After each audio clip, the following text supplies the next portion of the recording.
Yo quisiera que rápidamente podamos compartir el mensaje, que vayamos al Evangelio de Mateo, capítulo 27, y luego vamos, versículo 45, y luego vamos a leer el Evangelio según San Juan 20, del 24 al 25. Los milagros y las señales de la cruz, de la resurrección. Qué bueno era saber que pudimos el domingo acá, en otras iglesias, pero en todo el mundo, los cristianos estar gozosos y con alegría, sabiendo que Jesús ha resucitado. Pero ¿cuántos saben que todos los días debemos vivir la Pascua? Todos los días, todos los días, diariamente, debemos vivir los milagros y las señales de Jesús, porque de eso se trata. Todas las otras religiones adoran a dioses muertos, a dioses que no han resucitado, pero nosotros adoramos a aquel que vive por los siglos de los siglos. Nosotros adoramos. ¿Y qué repercusión tiene hoy? Esto pasó hace más de 2000 años. Tiene una gran repercusión, porque a través de ese sacrificio y de esa resurrección, nosotros hoy podemos participar. Recién veíamos en la imagen, vos sos parte. Parte tiene que ver con eso, que sos parte de algo. Lo que Jesús hizo en la cruz, hoy nosotros somos parte, podemos participar de esos milagros. Y tenemos que vivirlos, tenemos que recibir esas señales. Yo creo que el pueblo de Dios muchas veces pierde la esencia. El pueblo de Dios pasan los años y pierde la intensidad, pierde el ADN, pierde el sentido por lo cual es cuerpo, que es poder vivir los milagros y vivir las señales de Jesús. Un milagro significa la suspensión de lo natural. En otras palabras, si a una persona le diagnosticaron cáncer y las palabras fueron, te dan tantos meses de vida, eso es algo natural, porque es parte del mundo natural. Y la ciencia dictó eso. Pero ¿cuántos saben que Dios tiene la última palabra? Entonces, cuando en esos meses que lo natural es que muera esa persona de cáncer, interviene o puede intervenir lo sobrenatural y sanar a esa persona. Eso es un milagro. Un milagro es cuando se suspende lo natural. Un milagro es cuando vos creías que ya estaba una cosa perdida y de repente Dios lo resucita. Un milagro es cuando interviene algo en tu vida que cambia, que transforma, que verdaderamente se manifiesta lo sobrenatural en la vida natural. ¿Cuántos quieren vivir milagros? Milagros sobrenaturales. Milagros. Un milagro es que en cuestión de meses nosotros tengamos allí esas gradas. Es un milagro. Es un milagro. Un milagro es si una persona está enferma y necesita hoy la intervención sobrenatural. Un milagro es que tal vez un corazón duro de un esposo que hace años y años y que no hay intercesión ni guerra que valga para que transforme ese corazón, de repente el Espíritu Santo se manifieste y diga este es el tiempo, y ese hombre con un corazón duro esté adorando y sirviendo a Dios. Ese es un milagro. Un milagro es que tu hijo que tal vez esté cautivo en la droga, en la apatía, en la depresión blanca, hoy esté sirviendo al Señor. Eso es un milagro. Un milagro es cuando lo sobrenatural interviene y comienzan a suceder cosas que uno se sorprende. Yo declaro y decreto que a través del sacrificio en la cruz del Calvario, Dios te va a sorprender. Vas a vivir y a experimentar milagros, pero tal vez sean milagros cotidianos, como el milagro de las bodas de Canaán. Un milagro que seguramente todos hubieran esperado que el Mesías se presente con otro tipo de milagros.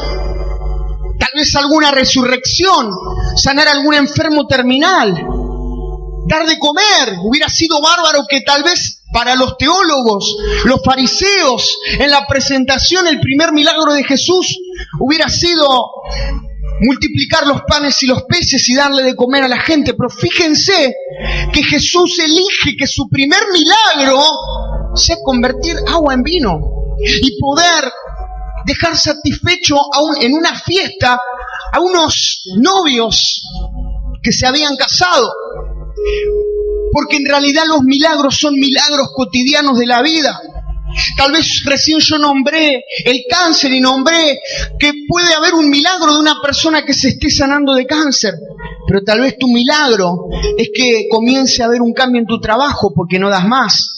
Y es un milagro cotidiano, es la misma crisis. Diferente, pero vos lo estás pasando. Tal vez el milagro es que comience a haber un poco de paz en tu casa. Porque hay algo que está pasando y cada vez va avanzando y no es justamente la paz de Cristo. Tal vez el milagro cotidiano. Una vez una persona tomó esta palabra y el milagro cotidiano de esta mujer se le vencía el alquiler. Yo prediqué de las bodas de Canaán y de los milagros cotidianos. Y cuando se le vencía el alquiler, yo estaba predicando esto y pagaba con lo que vendía. Tenía un pequeño comercio, muy chiquito. Y el tema es que un milagro cotidiano, tenía que conseguir para un día alrededor de 1,000 pesos para poder pagar el alquiler. No había vendido nada. Y ella tomó esa palabra, esta mujer tomó esa palabra. Y en el día llegó a los 1,000 pesos clavados para poder pagar el alquiler. Ella lo decía con una alegría, ella lo decía con un gozo, porque ella había tomado ese milagro cotidiano y Dios no la avergonzó y pudo pagar su mes. Milagros cotidianos. Yo quiero que identifiques ahora cuáles son esos milagros que estás necesitando. En tu casa, con tus hijos, en tu familia, en tu trabajo, en tu ministerio. Porque Dios es un Dios de milagro. El apóstol Pablo dijo: yo no he venido con palabras de humana sabiduría. Yo no he venido con palabras religiosas, persuasivas, elocuentes. Yo he venido con demostración de espíritu y de poder. Cuando uno está lleno del Espíritu, cuando uno busca a Dios y esta iglesia busca el mover del Espíritu, los milagros se sueltan. Los milagros se sueltan. Y comenzamos a dar fe y a testificar de ese Cristo poderoso. El tema es cuando no le damos lugar a los milagros. El tema es cuando recordamos a Jesús y la crucifixión como muchos de la humanidad lo recuerdan. De una manera solo teológica, de una manera solo de historia. Sí, Jesús fue a la cruz. ¿Por qué se festeja la Pascua? ¿Por qué no se viven los milagros pero se festeja la Pascua y en tal mes todo el mundo comienza a recordar? Yo quiero decirles que muchos, y aún inspirados por películas, solo lo recuerdan en esos días. Pero después su vida sigue igual.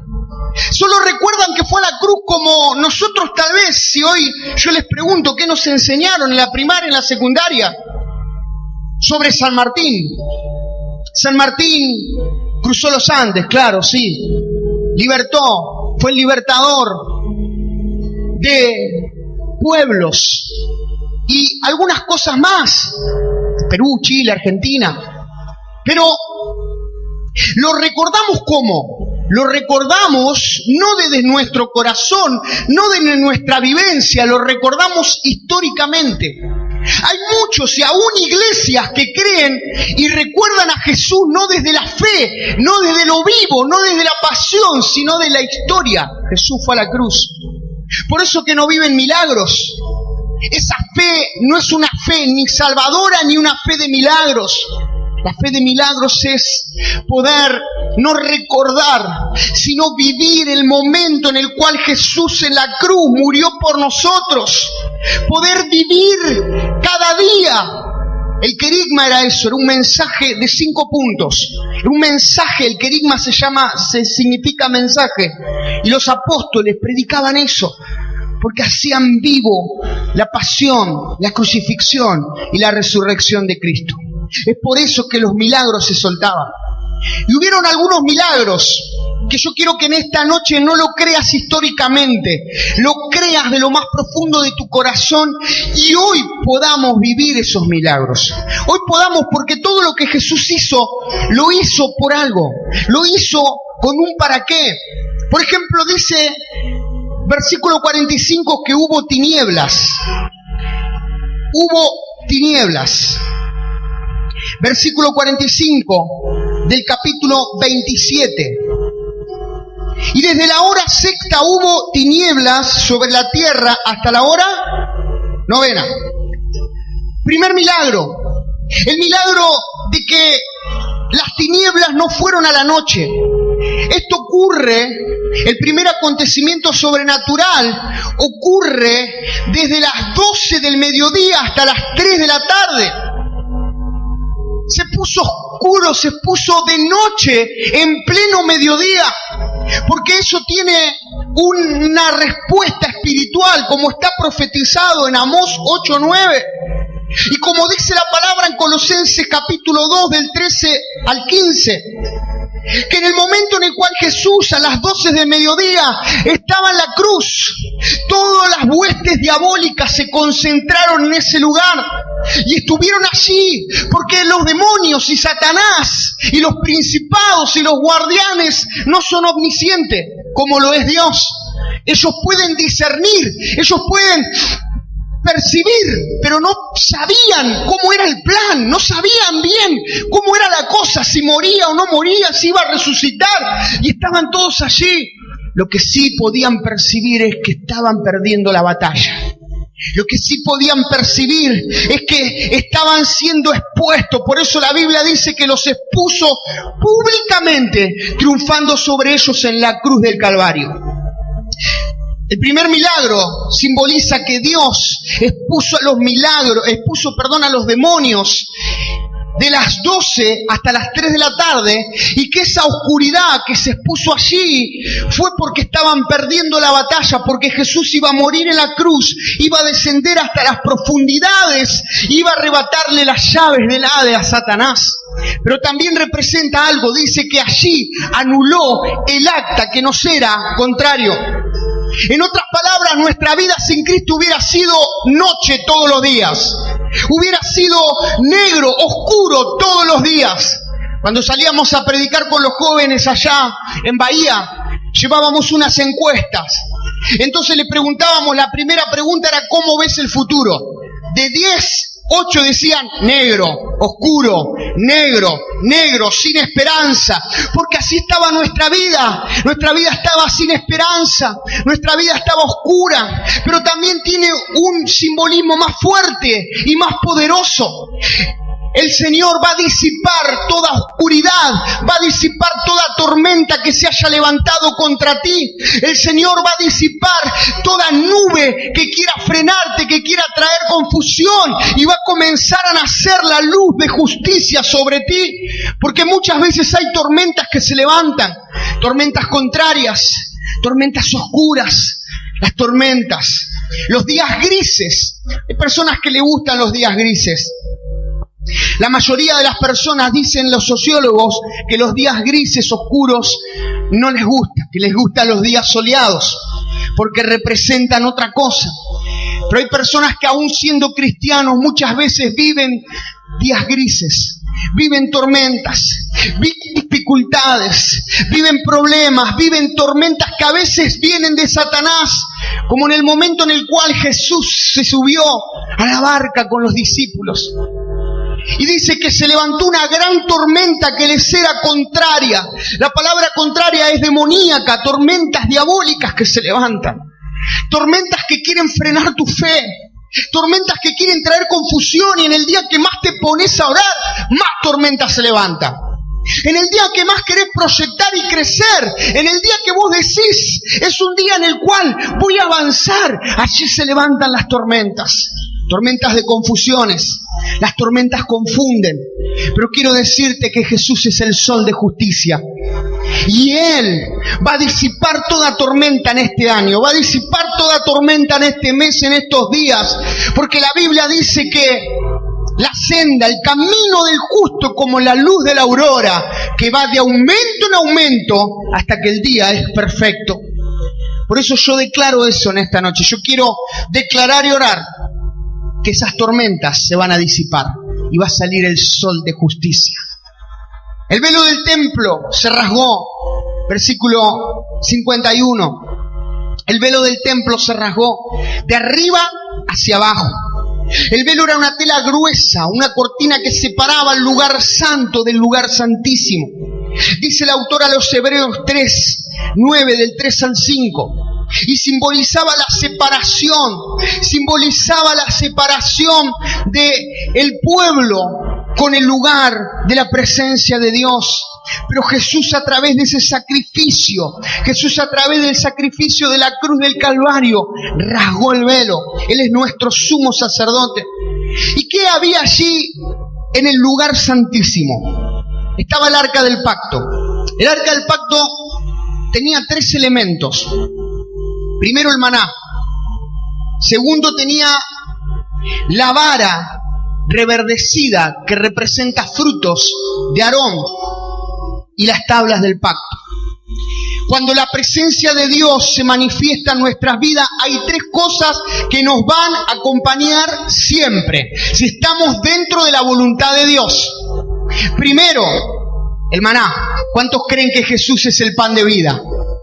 Nosotros no necesitamos señales, nosotros no necesitamos misticismo, nosotros no necesitamos ver que caiga maná, oro o ángeles dando vueltas, porque nosotros tenemos la única y gran señal, que fue que Jesús fue a la cruz del Calvario, murió y resucitó de entre los muertos. Es por eso que nosotros vivimos milagros. Allá en Bahía, en una oportunidad había un ministerio de adoradores, que compartían la Santa Cena y se ponían a adorar al Señor, y literalmente caía maná del cielo. Literalmente. Le muestran allá al pastor Néstor los videos, la gente se empieza a entusiasmar y quieren traerlo. Y lo traen, lo invitan. El tema es que todas las iglesias, porque fue un culto unido, estaban expectantes en el maná, porque caía maná del cielo. Es un milagro tremendo que el Señor utilizaba este ministerio. Y cuando hacen todo, traen a este ministerio, el maná no cayó, y tuvimos que celebrar la Santa Cena naturalmente. Y fue una enseñanza, porque la gente no estaba viendo a Jesús, no estaba viendo su obra, no estaba viendo su sacrificio, estaba viendo el maná, la señal. Obviamente no sabíamos cómo llevar esa reunión. Había gente, aunque les parezca mentira, había gente que no celebró la Santa Cena, se levantó y se fue. Fíjense la idolatría. Y encima Néstor, queriendo salir un poco, dijo, bueno, quieren maná, acá hay una panadería acá en la esquina. Quiso remarla de algún lado ahí, algunos se rieron, otros se fueron. Pero la idolatría provocaba que quieran ver señales. Y la única y gran señal es que verdaderamente Jesús murió por nosotros y resucitó de entre los muertos. El maná es que Jesús es nuestra provisión diaria, Jesús es nuestro pan de vida cada día, y nosotros debemos alimentarnos de Él. Pero también quiero decirte que Jesús es aquel que te va a proveer, aquel que verdaderamente no va a dejar que nada te falte, aquel que va a ir abriendo caminos en medio de tu visión, en medio de tus sueños, aquel que te va a respaldar cuando hagas las cosas bien, cuando estés bajo su voluntad. La gloria de Jehová será tu retaguardia, y Él te va a proveer en lo que hagas, en los proyectos, en los sueños, en los ministerios, porque Él es el que te levanta, porque Él es el que te sostiene, porque Él es el que estuvo, está y va a estar aún antes de la fundación del mundo. Hay personas que confían más en el pastor que en Dios. Hay personas que confían más en los líderes que en Dios. Hay personas que confían más en las instituciones que en Dios. Cuando voy a predicar a otro lado me llama la atención que lo primero que hay en los carteles es bautista, aliancista, metodista, y levantan la bandera como si fuera el único que debe ser levantado, es Jesús de Nazaret. Por eso las iglesias no crecen, porque su fe está fundada en las denominaciones. Pero cuando tu fe está fundada en Jesucristo, Jesucristo es el que va a proveer. Cuando tu fe está fundada no en un pastor, no en un patrón, si tu patrón te falla, no en una institución, está fundada en Jesús. Jesús te va a proveer y Él va a abrir caminos que nadie va a poder cerrar. Que nadie va a poder cerrar, porque Él es el que rasgó el velo, porque Él es el que abrió lo que te separaba, y a través de eso podés tener su provisión. Pero también podés tener su respaldo. La vara de Aarón. La vara de Aarón fue en un momento muy difícil. Yo les quiero hablar en esta noche a los que están pasando por momentos difíciles. Se habían levantado contra Aarón. Habían empezado a cuestionar su ministerio. Habían empezado a hablar. Y habían empezado a decir: Aarón. Entonces Dios se enojó y dijo: agarra a todos los patriarcas, a todos los príncipes de las tribus, y entre ellos estaba Aarón, y que cada uno corte una vara de almendro, y la vara que dé fruto, la vara que reverdezca, que dé fruto, es la vara que yo respaldo. Y dice que las demás varas quedaron secas, pero la vara de Aarón dio fruto, reverdeció. Y eso quedó en el arca como símbolo. Eso simboliza el respaldo. Yo no sé qué estás visionando, pero Dios me lleva a hablarte en esta noche de esto. Yo no sé qué estás soñando. Yo no sé cuál es tu proyecto, qué es lo que viene, pero lo único que sé es que te digo de parte de Dios que si tu fe está fundada en Cristo, Dios te va a respaldar. Va a haber frutos, no importa en el desierto que estés pasando. Los cristianos que tienen su fe en Cristo son frutos aún en medio de desiertos. Vas a dar frutos, no importa el lugar, no importa lo que digan, no importa lo que hablen, no importa la sociedad, no importa lo que se llegue a levantar. Lo único que tiene que importar es que Dios está con vos. Y si Dios está con vos, nadie contra vos. Absolutamente nadie. Fruto. Y por último, las tablas del pacto, las tablas de la ley, las tablas que representan la palabra, que representan el mensaje. ¿Por qué las personas terminan confundidas? Porque escuchan cualquier cosa. Porque en los momentos de desierto, en los momentos de debilidad, en los momentos de dificultad, comienzan a prestar sus oídos. Y comienzan a prestar sus oídos a personas que, en vez de llevarlos a fomentar, a cimentar su fe, los lleva a debilitar. Porque cuando hay desierto, cuando hay un tiempo de prueba, cuando hay un tiempo difícil, lo primero que se levantan van a ser las voces. Porque cuando uno transmite un mensaje, ¿por qué se creen que... Ya pasó un poquito eso, pero ¿por qué se creen que en el gobierno se pelean tanto por los medios de comunicación? Porque los medios de comunicación, ya sea monopolio o los gobiernos, a donde toman los medios comienzan a bajar mensaje, mensaje, mensaje, mensaje, mensaje. Y cuando comienzan a bajar mensaje, palabra, palabra, palabra, mensaje, mensaje, la persona puede ser manipulada, la persona puede ser confundida. Hay gobiernos en Latinoamérica que han tomado los medios y le bajan eso, le bajan eso, le bajan eso, y eso es lo que creen. Chávez vive, Chávez vive, Chávez vive y Chávez vive. ¿Por qué? Porque le bajan a través de los medios de comunicación. Entonces, cuando hay dificultad se van a levantar voces. Mi querido hermano, hermana, se van a levantar voces. Y esas voces te van a susurrar. Se van a levantar voces demoníacas, se van a levantar voces de confusión, se van a levantar voces derrotistas, se van a levantar voces que quieras que hagan, que van a querer que tomes decisiones equivocadas. Cerrá tus oídos a las voces que no te hagan bien. No contamines tus oídos. Comienza a escuchar la palabra, comienza a leer la palabra. Comienza a escuchar la voz de Dios, porque aún quiero decirte que a veces se van a levantar voces que vienen de nuestro propio yo. Muchas veces no van a ser voces del otro lado ni voces demoníacas, van a ser nuestras propias voces. Porque nosotros también tenemos a nuestro propio yo que crucificar cada día. Con Cristo estoy juntamente crucificado. Y ya no vivo yo, sino que ahora Cristo vive en mí. Y lo que antes vivía en la carne, ahora lo vivo en la fe del Hijo de Dios, el cual se entregó a sí mismo por mí. Gálatas 2:20. Cuando uno comienza a darle lugar al carácter, a darle lugar a la voz del cansancio, a la voz de la confusión que siempre puede venir, el enemigo toma terreno allí. Las tablas simbolizaban la palabra de Dios, porque la palabra de Dios es la única que va a permanecer. El cielo y la tierra pasarán, pero mi palabra permanecerá. Las personas cambian, las palabras de los hombres cambian, pero la palabra de Dios permanece para siempre.